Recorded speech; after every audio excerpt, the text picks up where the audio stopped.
or attending. You will not see a man with a knife lunging at anyone that would qualify as a reason to assassinate him in front of his family. That you will not see. What you will see is a person with at least a car length and a half distance away from officers. You will see a person walking around, not even speaking, right? You would think that someone who could appreciate what was going on would at least be talking and saying something. Wasn't even saying anything. No attempt, no viable attempt to de-escalate. Because if you listen to it, it sounded like band members together. Rup, rup, rup, rup, rup. That's how it sounded, right?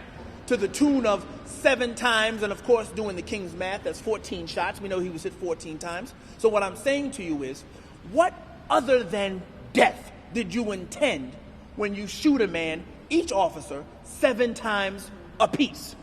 Escalation is not just shouting, drop the knife, with your weapon out. From the first shot, it was almost instantaneous incapacitation. So I would say mission was accomplished on shot 1. Do you follow what I'm saying? 13 additional shots were wholly unnecessary. Now, get my entire statement. None of the 14 shots were necessary.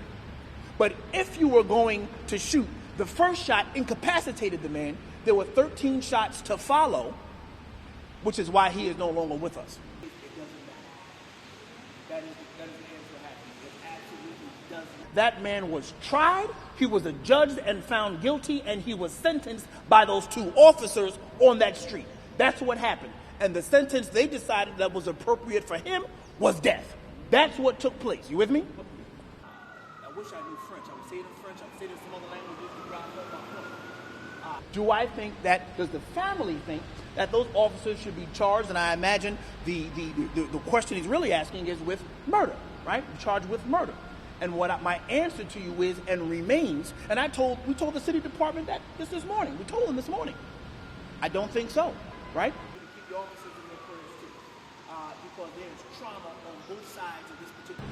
There needs to be, by this police department, additional training, and I don't want to use that word so lofty like we tend to do. Just training specifically on keeping people alive, keeping them alive.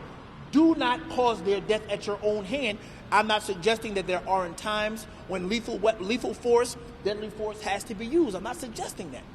This right here, Walter Wallace, this was not one of those times.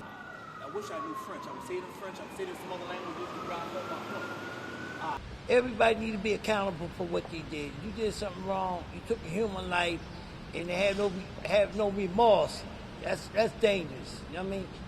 But what I will say is, if the answer is yes, it was